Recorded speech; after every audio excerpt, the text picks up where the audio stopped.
Hey Kim folks, welcome to Mag's house, and in today's video we are doing a henna dye and haircut. We are using a pre-mixed dye from Whole Foods. Alright, so here is the henna dye. So this is one that is already pre-made. Everything is in the bottle. Okay, I'll show you guys. So this is how it looks. So it's already, I guess, mixed together because yeah, it just says henna cream, and these are the gloves, and then it comes with instructions.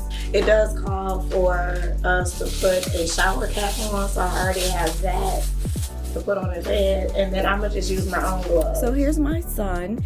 His hair is already dark brown, but we wanted to go black just because we figured it would help really make his haircut look sharp. Here's the starting point of his hair, and as you can see, it's really light brown at the top of it. Since the product came in an applicator bottle, I just decided to apply it directly to his hair. I didn't worry about sectioning any of his hair off. I just used that tip to go into the roots first, applying the product. Initially, I was concerned about running out of the product, but turns out it was way more than enough to get the job done. So I made sure to put it around the hairline, and I really framed it like he was getting a haircut. I didn't go beyond where the hair was at that much because I didn't want it to leave a dyed color around his face, but nonetheless I wanted to make sure it looked nice whenever I lined his hair. As mentioned, this is the pre-mixed version of this, and you can opt to buy this or you can mix it yourself actually using henna powder and other ingredients, but for the ease and sake of time I went ahead with the pre-mixed one that was in the bottle. We decided to use the henna dye instead of a traditional chemical semi-permanent or permanent color because it is a more safe and natural option. In researching some of the chemical dyes, there's ingredients such as ammonia, toluene, paraphenylene diamine, and the list goes on. Because of the chemicals in traditional dyes, there has been some linkage to cancer.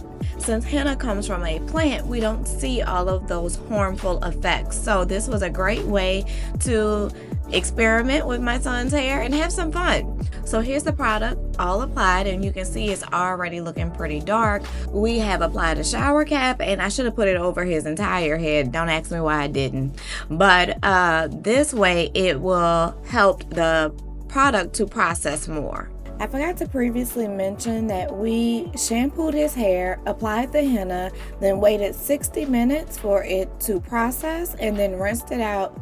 Please note that by us using the pre-mixed henna dye, that is why it was a shorter time. We followed the time that was on the instructions, which was 60 minutes for hair that had not been dyed, and that was his hair color. Now mind you, if we would have made our own henna, that can be 2 to 4 hours that it sits in the hair. With either application though, henna does darken over time, so within the first 2 days it's going to darken, and then along with each application of the henna it is going to continue to get darker as that henna bonds to the hair. Henna dye can be applied every 4 to 6 weeks.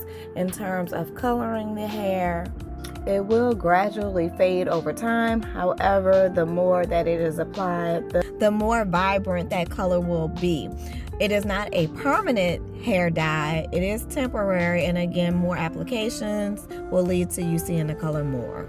Some additional benefits of using a henna dye is that it does not damage the hair.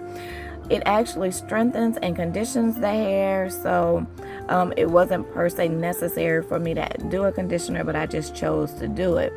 Another benefit is that it does add shine, it reduces damage, and as I mentioned, it is a chemical-free coloring option. Alright, so I have completed the LOC method in my son's hair, and it will dry overnight. But here is a great comparison. This is the before and after, so you can see the light brown in comparison to the dark brown. So now we're on day number 2, where I am about to get into the haircut. So the henna has had a few hours to really soak into his hair, and as you notice, it has darkened over time. And so to start the haircut, I start off with brushing his hair down. Of course, he has the hair that is high on the top and then the hair that's shaved on the sides, and that's the way he likes it. Sometimes it's braided, sometimes it's twisted. I am going in with the Wall Designer professional hair clippers. I have been using these hair clippers for years. If you've seen my other haircut video, then you know I have been using this probably since my son was about 7 or 8 years old, and he's 13 now. So it's been a number of years that I've used these clippers, and I may change out the clipper blade, but overall I've been using this and it has done the job every time. So now you see me applying the guard to the clippers, and to be honest, I was kind of doing a very lazy haircut, so I went pretty low on the bottom part and then a great amount higher for this top part, and then I'm going to come together and blend those two sections. In other videos, I have blended slowly, working my way from the top to the bottom, so you can really do it based on your own preference. But as a mom who's been cutting his hair consistently for about 5 to 6 years now, you find little ways that work for you. And on this day, I was just moving fast and being lazy, to be honest. So making the sharp contrast makes it easier for me to see the location to be able to blend the hair. I have adjusted the lever for it to be a tighter cut. So on the side of the clippers, there's like a little lever that you can move up and down. The tighter it is, the closer cut is going to be. Whereas if you open it up, that's going to be more hair that's left behind. So I've tightened it up to get closer and start blending that line of demarcation that was there.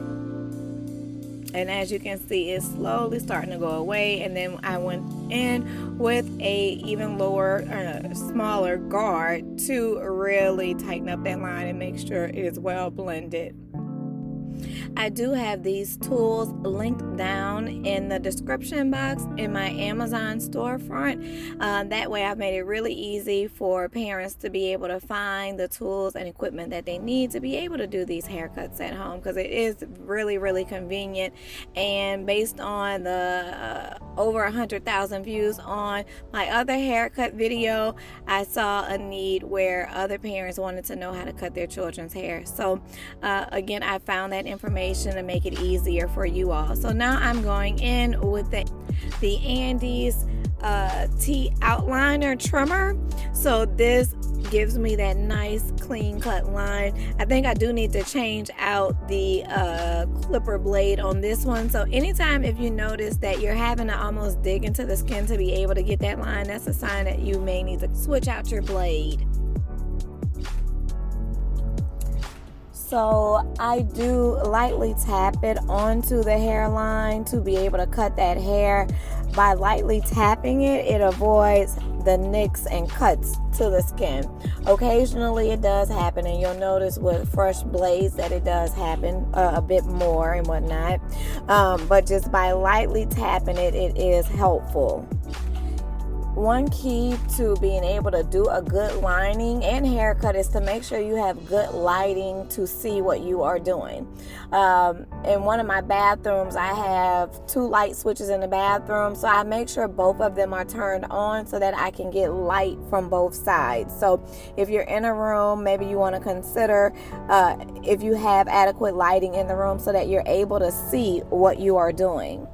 And you can decide in terms of the back if you want to do a V, a square, rounded, whatever shape that you would like to do. You pretty much can create it with the T outliners. You have the option too, if you want to go ahead and add some designs, whether it's a curve, lines, whatever you want, you can add that with these too. I have done that in the past, but lately we've just been keeping it simple by just lining the edge. So now you see me going back in with the designers, just because I noticed that there still was a little bit that needed to be blended out. So I just went back in, adjusted it to my liking. And that's the benefit of working from cutting the hair from a lot to a little, is that you can slowly work your way in without just shaving everything off and then the whole thing having to be bald. So less is more, so that you can slowly work your way in. And now I'm going in with an exfoliator to clean off his skin. Honestly, I use my Clinique. I think it's step number 2 in the process. I've been using that for ages, so I use that on him. And this is the final cut, okay? So we have the henna black dye to the top area, and then we have the haircut all the way around. And I mean, it's popping, y'all see that? Do you see the contrast? Okay, do you see the fresh line, okay, against the brown skin? You see that? What? All right. I love creating these moments with my son and just being able to care for him without having to go to a barbershop and have a lot of those inconveniences that come from dealing with a barbershop. Thank you so much for watching this video. Make sure you like, comment, and subscribe below. See you on the next video.